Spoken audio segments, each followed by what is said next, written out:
7:07 de la mañana, muy buenos días, bienvenido a tu programa Nutrición y Vida, tu espacio en el que estamos dedicados a ayudarte a resolver tus dudas de nutrición. El día de hoy, como todos los martes, tenemos dedicado el programa a hablar de patologías, de problemas de salud que pueden verse ya sea controlados o inclusive, ¿por qué no decirlo?, resueltos con la nutrición. El día de hoy tengo el gusto de tener en cabina al doctor Enrique González, que ya se está volviendo colaborador fijo del programa porque es un médico tan completo que tiene muchas cosas que decir y lo podemos invitar a muchos temas. Lo habíamos invitado el miércoles hablando de algo que tenía que ver un poco más con emociones y de repente fue de, ¿cómo en martes? Bueno, pues es un médico completo, caray, podemos hablar de lo que queramos con él. Y entonces él es médico paliativista, al geólogo y bueno, muchas cosas más. Doctor Enrique, muy buenos días, ¿cómo estás? Luisa, encantado de estar aquí, muchas gracias, amable público, buenos días. Muy bien, pues hoy vamos a hablar de un tema muy interesante, Doc. Vamos a hablar de algo que yo les había, bueno, hasta prometido desde hace 15 días, hasta les había dicho mal la fecha porque yo estaba tan emocionada que me comí una semana, pero vamos a hablar de un tema muy interesante, vamos a hablar de un término conocido como sarcopenia y por supuesto en su relación con la nutrición. Desde el punto de vista médico, pues el experto eres tú, así es que vamos a hablar de esto que es tan interesante, que es la pérdida de masa muscular, generalmente por edad, y vamos a estar hablando de bueno, qué es, en qué tipo de paciente se presenta, qué tipo de cosas causa y cómo por supuesto prevenirla. Los teléfonos en cabina para todos aquellos que necesitan saber de cómo evitar esta pérdida de masa muscular por edad, que yo creo que a todos nos interesa, desde antes, desde los 19 años tendremos que estar pensando en esto. Teléfonos en cabina 31 22 11 90 36 47 18 83.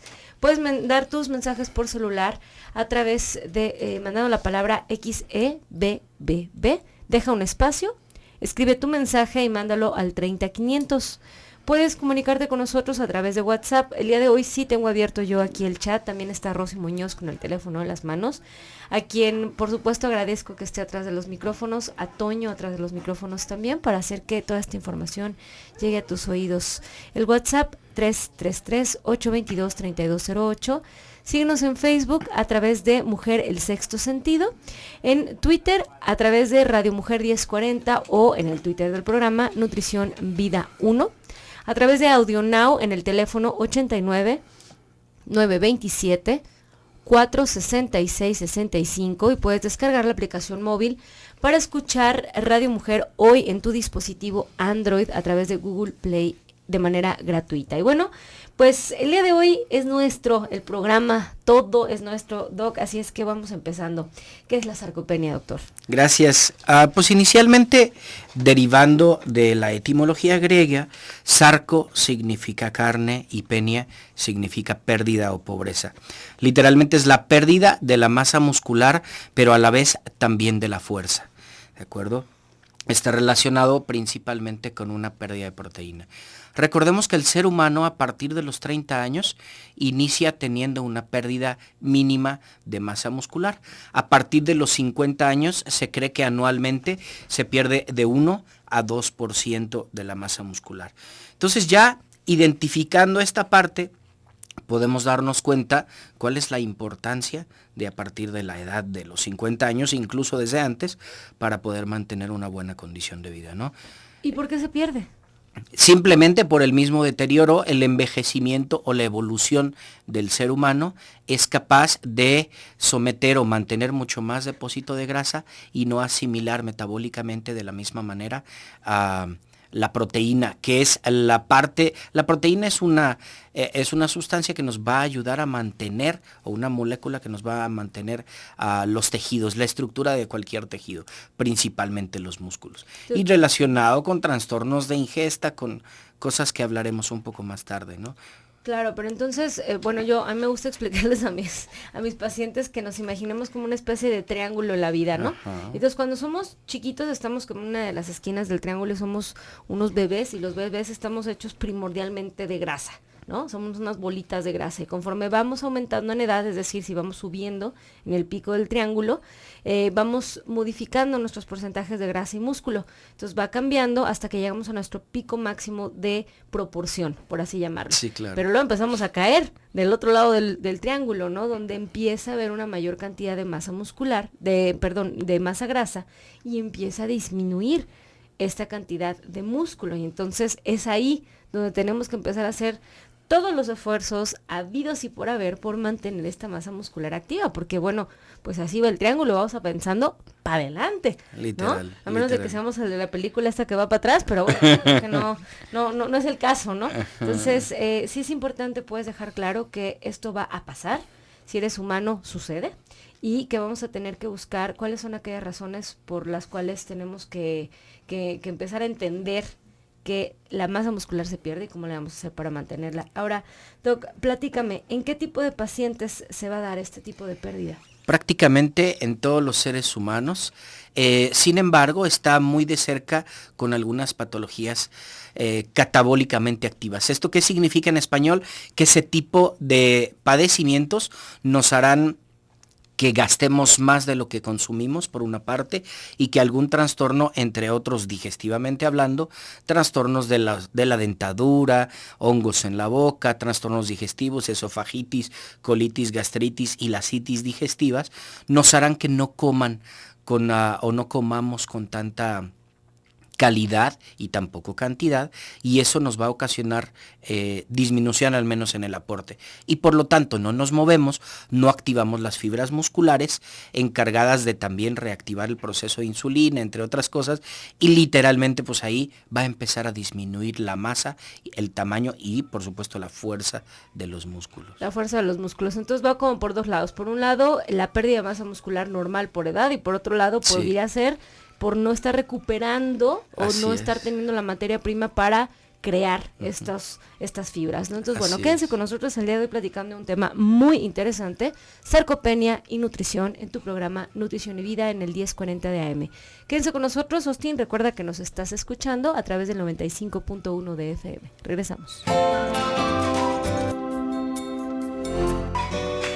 7:19 de la mañana, estamos de vuelta en tu programa Nutrición y Vida. El día de hoy platicando de un tema interesantísimo que se llama sarcopenia. Y básicamente, si eres humano, te interesa. Si eres humano, te incumbe. Y entonces, si estás envejeciendo, también. Así es que te conviene escucharlo. El día de hoy estamos platicando con nuestro colaborador del día, ya fijo del programa, el doctor Enrique González, querido amigo además, que pues me enseña tanto. Y el día de hoy me está enseñando acerca de sarcopenia. Nos está enseñando radioescuchas, así es que por favor escuchen lo que tiene que decir. Habíamos hablado antes de irnos al corte que la sarcopenia es esta pérdida de masa muscular por edad y de la fuerza específicamente. Y que bueno, pues si eres humano, está ahí. Claro. Vamos a platicar, doctor, de qué pasa, o sea, está bien, lo pierdo, y qué me pasa si pierdo la fuerza y la masa muscular. Literalmente una de las estructuras osteomusculares que más fácilmente pierden esa masa muscular son las extremidades inferiores. Las estructuras que nos mantienen en bipedestación o parados, caminando, manteniendo el equilibrio. Por lo tanto, si son las estructuras que con mayor frecuencia utilizamos, pues existe la facilidad de que perdamos el equilibrio, de que con una caída, la asociación de la disminución de la densidad ósea, llámese osteopenia u osteoporosis, nos puede ocasionar una fractura de cadera, una fractura de columna, un traumatismo cráneoencefálico, entre otras cosas. Por lo tanto, si ya de por sí un anciano se le considera muchas de las veces un ser humano frágil, independientemente de sus hábitos higiénico-dietéticos, pues literalmente podemos tener mayor facilidad. Y a su vez es un círculo vicioso. Yo no hago ejercicio porque no tengo fuerza, y el hecho de estar sedentario, sentado o acostado, a su vez me ayuda a no reabsorber y a no utilizar esos músculos, mayor debilidad, y es un círculo vicioso que nos va a llevar cada vez a condiciones más críticas. Bien, y ¿cómo preguntar esto? Bueno, de entrada, ¿A quién se le considera anciano en México? Porque luego nos gusta pensar en el anciano cuando tienen más de 80 y no necesariamente.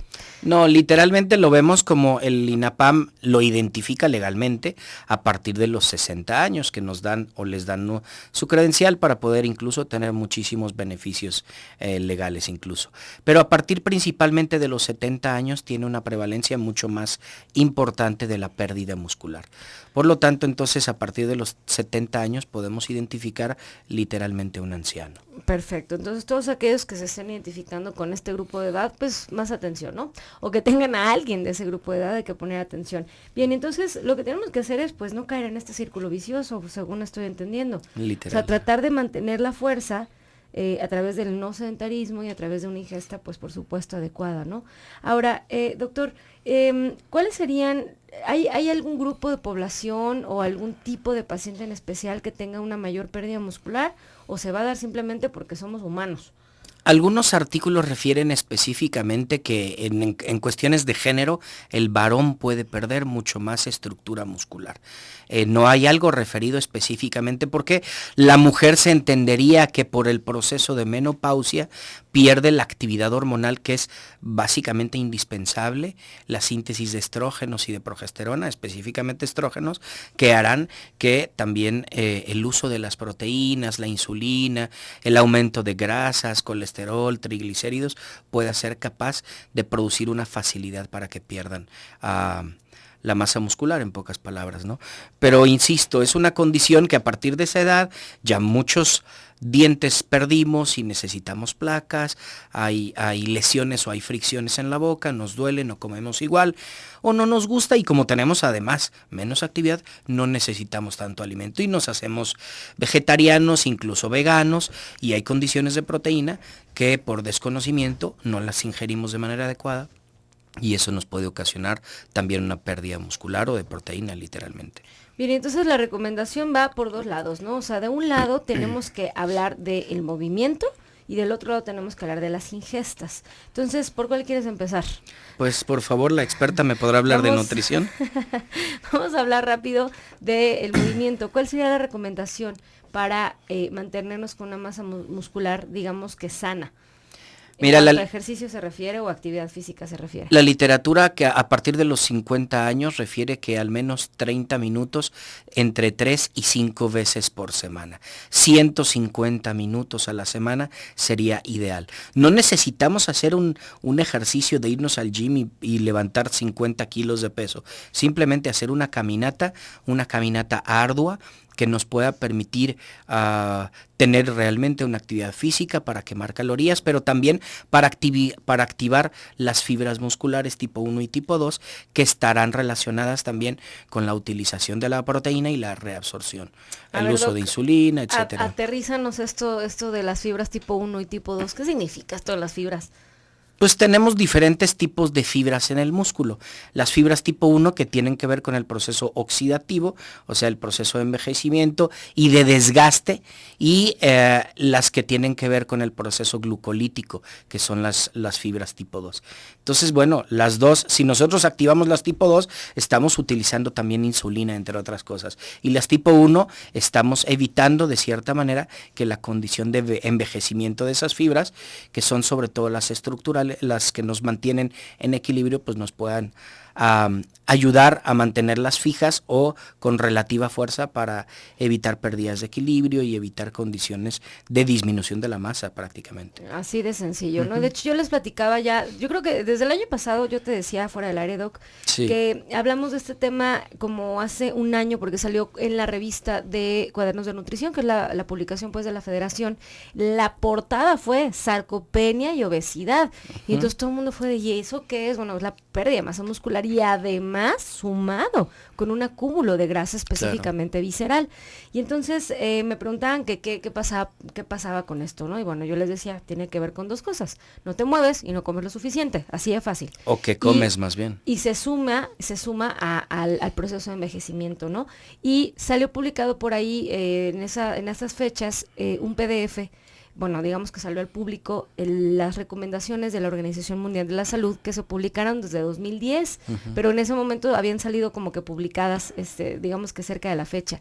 Y viene un cuadro completitito y ustedes pueden acceder a él, que se llama Recomendaciones de Actividad Física de la Organización Mundial de la Salud 2010, donde explica que para el grupo de edad de arriba de 60 años se sugiere al menos 45 minutos de ejercicio al día, específicamente de ejercicio de fuerza. Así es. El ejercicio de fuerza precisamente por esta razón, porque en este grupo de edad ya está muy activo el proceso de pérdida de las fibras, ¿no? Entonces le decían, es que tengo que hacer cardio. Híjole, no necesariamente, al contrario, ¿no? O sea, es muchísimo más importante el ejercicio en ti que tienes más de 60 que en cualquier otro grupo de edad. Sí. Y va a ser, por supuesto, diferente el tipo, la cantidad y la forma en la que hagas el ejercicio dependiendo de qué hayas hecho en tus años previos. O sea, no va a ser lo mismo un paciente que en su vida se movió, que a los 60 empieza, no se quieran poner a hacer CrossFit y TRX de un día para otro, ¿va? Sí, por supuesto que no, pero no es lo mismo en un paciente que se movió toda la vida, ¿no? Entonces depende de la condición, pero la recomendación de la Organización Mundial de la Salud desde hace más de 5 años es esa, es 7 veces a la semana, es 45 minutos y es específicamente ejercicio de fuerza, ¿no? Y entonces pues sí, vamos a tener que, como en la nutrición, buscar individualizar el ejercicio, ¿no? Claro. Ahora, doctor, en tu experiencia, porque yo sé que tienes una cantidad de pacientes fuerte de este tipo, ¿qué es lo que más funciona? Tú bien lo comentaste, el ejercicio, la actividad física, yo comentaba desde el punto de vista aeróbico porque matas 2 pájaros de un tiro, literalmente la salud cardiopulmonar y cardiovascular y por otro lado la fuerza física. Sin embargo, hay pequeñas estrategias que podemos utilizar, el hecho de crear, es que yo no pago un gimnasio, no tengo el recurso para irme a un gimnasio. Existen 2 tipos de actividad física de resistencia. Uno que son los movimientos activos, que nosotros estamos moviendo los brazos y los músculos todo el tiempo. Pero existen también los movimientos de contrarresistencia. Los movimientos de contrarresistencia tienen la necesidad de utilizar algo en contra de nuestro movimiento, ya sea una especie de liga para rehabilitación o simplemente agarrar una fundita de almohada, la llenamos de arroz o de frijol y con un peso específico, probablemente medio kilo inicialmente, podemos empezar a colocarla en nuestras piernas y en los brazos para empezar a hacer esos movimientos de resistencia a los que se refiere la literatura. Así de fácil, entonces necesitamos movernos. Regresando del corte, vamos a platicar un poco de nutrición, así es que quédense con nosotros, vamos a seguir platicando y a resolver las dudas que nos están llegando por WhatsApp de la sarcopenia y nutrición. Quédense con nosotros el día de hoy con el doctor Enrique González, hablando de nutrición y sarcopenia. Estás en el 1040 de AM. Regresamos.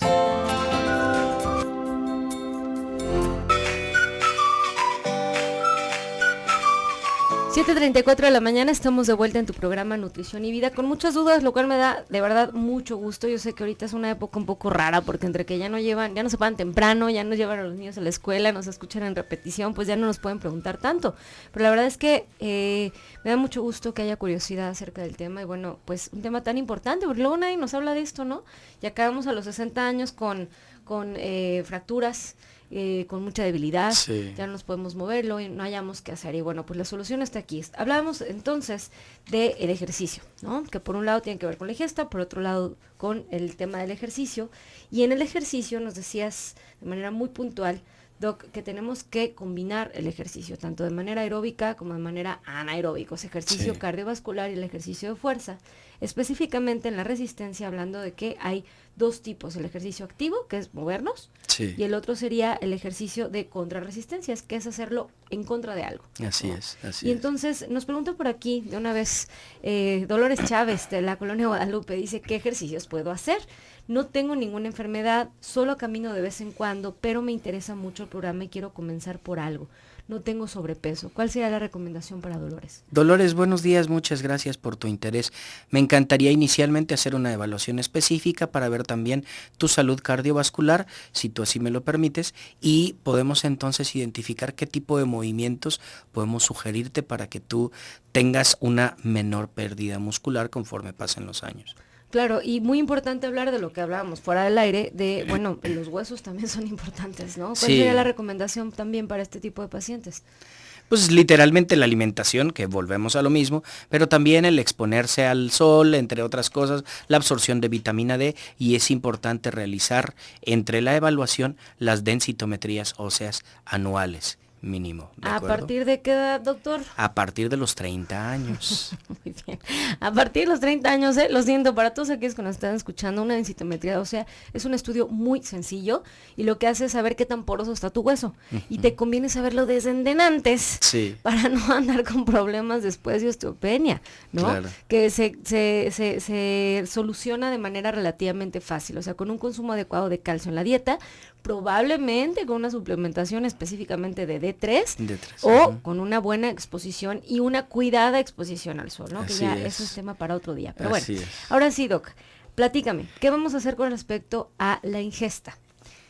Bien, literalmente específicamente vamos a utilizar o a seleccionar el tipo de proteína. Vamos a utilizar proteína animal y proteína vegetal dependiendo de las condiciones del paciente. Hay que recordar que a partir de los 50, 60 años, depende del cuidado de la dentadura, ya habíamos hablado. Entonces, una proteína animal puede ser difícil incluso desde que llega a la boca.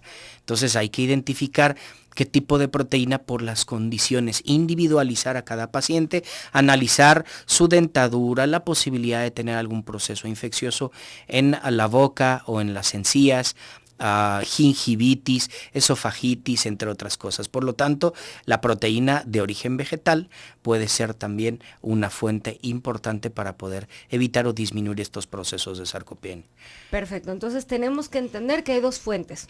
De las proteínas van a venir tanto de fuente animal como de fuente vegetal. Ya saben que las proteínas de origen animal las podemos encontrar en todos los alimentos, que acuérdense, como dice Leti de Huerta, si corre, si vuela o si nada, pues va a tener proteínas, ¿no? Y como les digo yo, si tiene ojos, o viene de algo que tiene ojos, tiene proteínas. Por supuesto que además en sus fibras va a tener grasas saturadas, por lo que sí tenemos que cuidar la ingesta, porque estas grasas tienen como que la afinidad de pegársenos a las arterias, ¿no? Claro.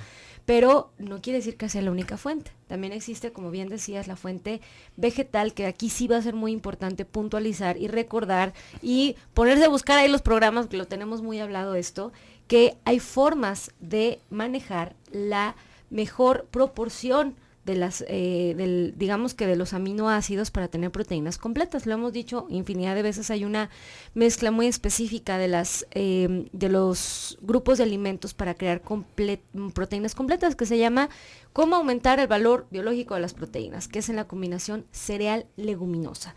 Entendiendo que los cereales en la dieta van a ser el maíz, el trigo, el mijo, el amaranto, el arroz, etcétera, y que las leguminosas son todas aquellas que vienen de una vaina. Entonces, estamos hablando de frijoles, habas, lentejas, soya, etcétera. Cuando nosotros combinamos un maíz con un frijol, por ejemplo, entonces en un taquito de frijoles delicioso, pues entonces por supuesto que vamos a completar las proteínas para tener digamos que eslabones fuertes para crear cadenas fuertes, ¿no? Entonces, las combinaciones adecuadas de las proteínas vegetales vamos a tener, pues, cadenas fuertes, ¿no? Claro, claro. Ahora, ¿cuál sería la recomendación de cuántas veces a la semana debe consumir proteínas un paciente vamos hablando de 50 años? Tiene que consumir toda la semana alimentos de origen animal, puede hacerlo con menor frecuencia. ¿Qué sería la recomendación? Aquí antes que eso, qué bueno que haces esa pregunta, recuerden ver la salud renal. Si nosotros no conocemos la función renal, lógicamente con la ingesta de proteína podemos tener algún conflicto. Entonces, inicialmente evaluar la salud renal y posteriormente utilizar de 3 a 5 veces por semana la ingesta preferentemente de proteína de origen vegetal, siempre y cuando, la de animal, siempre y cuando sea baja en grasas, o si comemos carne magra, entre otras cosas, podemos identificar que es un buen aporte proteico. ¿Cómo puedo saber si tengo una salud renal o no?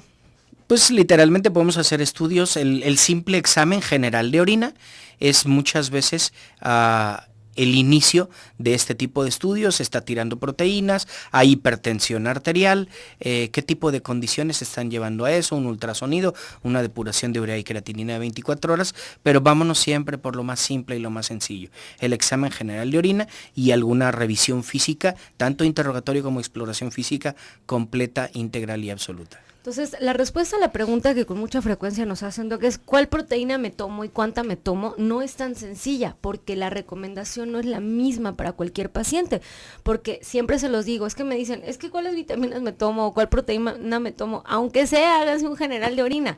O sea, no es que una proteína o que unas vitaminas sean buenas o malas o mejores o peores que otras, es si el paciente las necesita y las tolera, claro, ¿no? Entonces, claro. ¿Cómo pone a recomendar en un paciente que a lo mejor está teniendo pérdida de proteínas, pues que se tome la mejor proteína del mundo, aunque sea la mejor proteína del santo universo, aunque sea de origen vegetal y aunque tenga todas las certificaciones, si ese paciente no tiene con qué filtrarla, o si la filtra de más, así pues no se la puede tomar y punto. Claro. ¿No? Sí, esas famosas consultas de pasillo con toda buena intención, pero literalmente puedo cometer un error garrafal al tratar de hacer alguna sugerencia específica. Yo no tengo nada, no siento nada.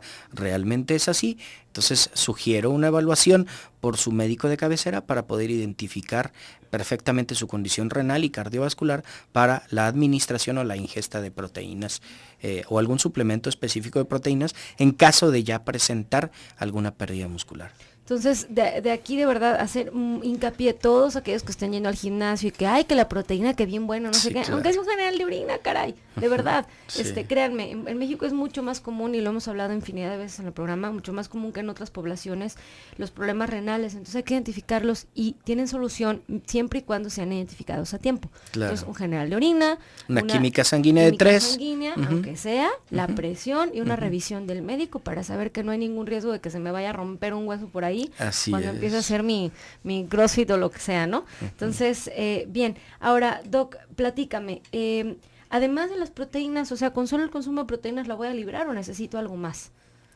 Pues en el caso de la dieta principalmente puede ser lo más importante. En general, llevar también vitaminas. Recordemos que también las vitaminas hidrosolubles tienen gran importancia para poder utilizarse junto con las proteínas. Entonces, vitaminas del complejo B podemos realmente ser ingeridas por cualquier tipo de vegetal.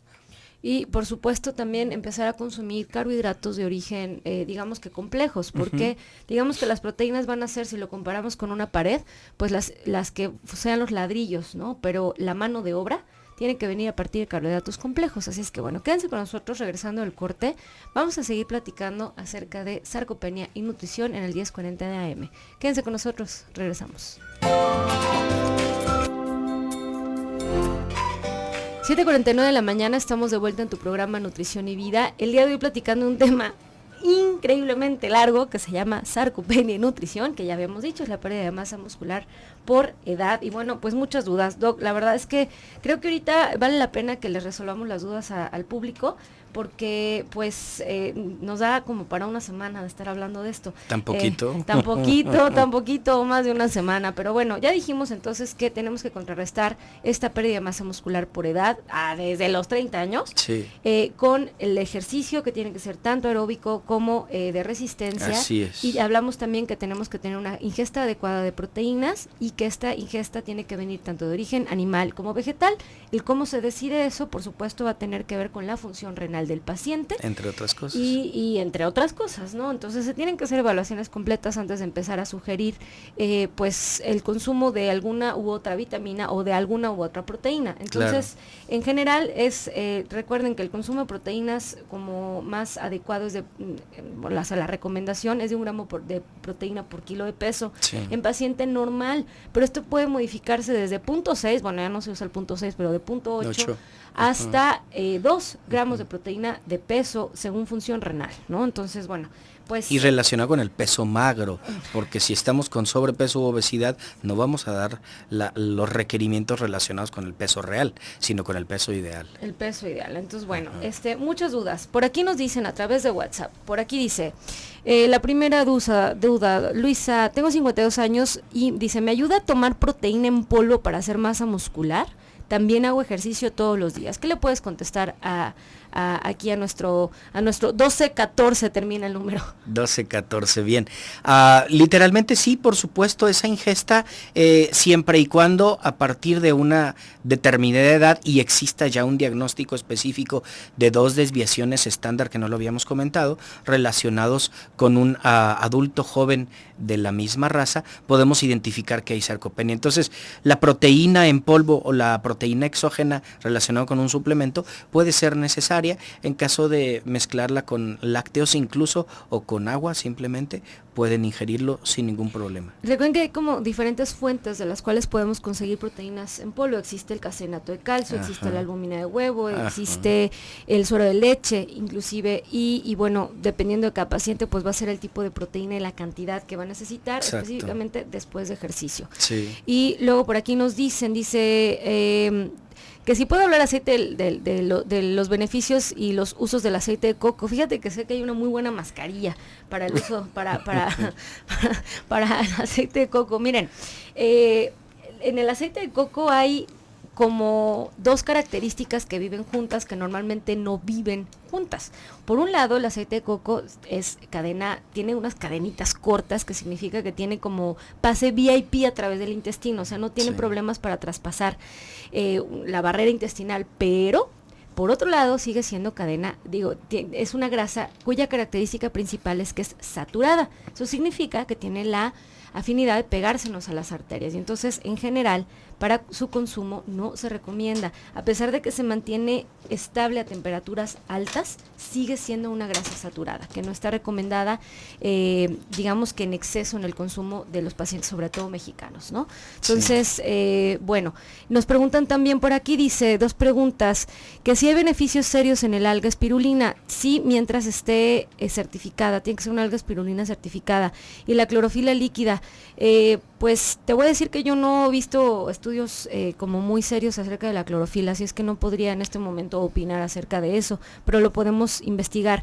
Y nos preguntan por aquí, dice, ¿es cierto que el consumo de refresco de cola provoca que los huesos se descalcifiquen? Gracias por responder, nos dice Valeria. ¿Qué puedes decirle de esto, doctor? Sí, literalmente tienen unas sustancias que se llaman fosfatos que inhiben la absorción de calcio y de vitamina D, y eso literalmente nos ayudará a perder masa ósea y masa muscular, pero principalmente masa ósea. Entonces, literalmente refresco de cola pues no es conveniente. No es conveniente porque esos fosfatos hacen que no se absorba el calcio de manera adecuada. Si de por sí podemos tener problemas con la absorción y luego le ponemos las barreras, pues menos. Graciela nos dice, ¿qué ejercicios puedo hacer? Dolores ya nos había dicho. Dolores. Bien, podemos darle algunas ideas, doctor, claro, a Dolores, de algunos ejercicios que Mira, hacer. Dolores, miren, auditorio, se pueden recargar en una mesa, en una silla y empezar a mover las piernas hacia afuera, hacia atrás, hacia adelante, en ese momento sin resistencia. Los brazos también, con el simple hecho de juntar las palmas de las manos hacia adelante, estando estirados, hacia arriba, haciendo círculos, todos esos movimientos que no tienen resistencia. Ya si queremos hacer algo de resistencia, sentarnos en la cama o literalmente en una silla y utilizar las almohadillas que nosotros hacemos prácticamente con arroz o con frijol previamente pesado, para tener un peso específico y hacer esos movimientos de contrarresistencia. 10 o 15 minutos diario inicialmente, para que el organismo se empiece a reacostumbrar a ese tipo de movimientos. Posteriormente podemos continuar aumentando el tiempo. Y por supuesto la caminata, ¿no? Sí, bueno, eso ya lo habíamos referido lógicamente, pero sí las condiciones ahorita con el clima, que no tenemos caminadora, no podemos salir al parque fácilmente. Con esos movimientos inicialmente de 10 a 15 minutos todos los días, podemos hacer, Dolores y el resto del auditorio, muchísimo beneficio para nuestro cuerpo y evitar la aceleración de la pérdida muscular. Bien, Graciela nos pregunta por aquí, dice, ¿la manteca vegetal y margarina son malas para cocinar? Sí, la respuesta es sí. Mira, Graciela, recuerda que tanto para azúcar como para grasa no existen recomendaciones para su uso. O sea, de azúcar ni del bueno, ni del malo, ni del amarillo, ni del verde, ni del ninguno.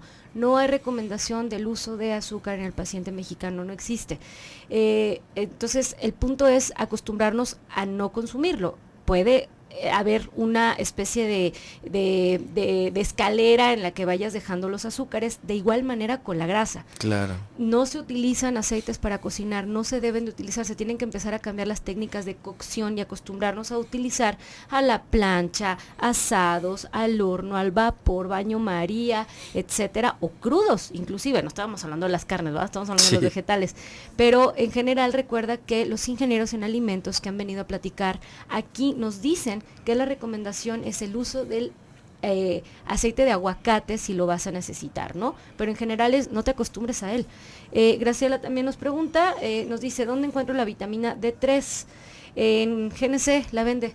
La verdad es que es el único lugar donde yo sé que existe y entonces, bueno, esa es la que puedes utilizar ahora, solamente si te la recomendaron. Claro. Si no te la recomendaron, normalmente la recomendación es calcio a través de la dieta y la correcta exposición al sol. Así es que, bueno, ya ahí están las dudas. Doctor, ¿qué más les vamos a decir como último mensaje a los redescuchas?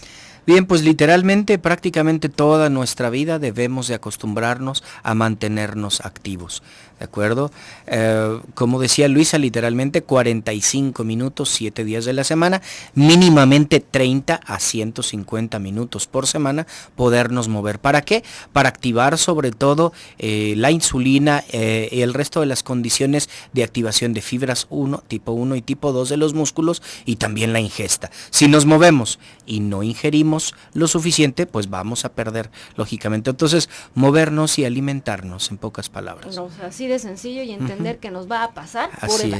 Así es. Doctor, ¿en qué teléfonos te podemos localizar? Bien, estamos en el 3615-4669, celular 3 veces 3 954 1791. 1791 nuevamente, por favor. 3615-4669, 3 veces 3 954 1791. 1791, el doctor Enrique González. Platícanos un poquito de tu currículum, a qué te dedicas, Doc, porque la verdad es que pues te dedicas a muchas cosas, así es que dínoslo, por favor. Hice medicina, después me especialicé en anestesia y tengo un entrenamiento en el cuidado paliativo y la clínica del dolor y la atención integral al paciente con enfermedad avanzada y en fase final de vida, de la mano con la parte emocional del duelo anticipado, procesos en una enfermedad en fase final de vida con la tanatología, ¿no? Todo eso. Así es. Fase final de vida, sí, que créanme Sí. que es algo que en México debería de cuidarse más. El cómo se van viviendo los duelos en la parte final de vida, ¿no? Así es. Y no se cuida, pero hay especialistas que se dedican a esto, así es que gracias por dedicarte a esto, Doc, y gracias por compartir. Así es que bueno, 3615-4669 o en el celular 333-954-1791. Se nos acabó el tiempo, pero te agradezco muchísimo que hayas podido estar con nosotros platicándonos de este tema tan interesante que yo estoy segura que va a dar para hablar más. Así es que bueno, muchísimas gracias, Doc. Gracias, magnífica oportunidad, honradísimo de estar contigo nuevamente, espero no sea la última. No, muchísimas gracias, por supuesto que no, ya sabes que te has vuelto colaborador fijo del programa, así es que bueno, nos vamos a dejar en un programa más del doctor Gilberto Priego. Quédense en Radio Mujer, que tengan un excelente día.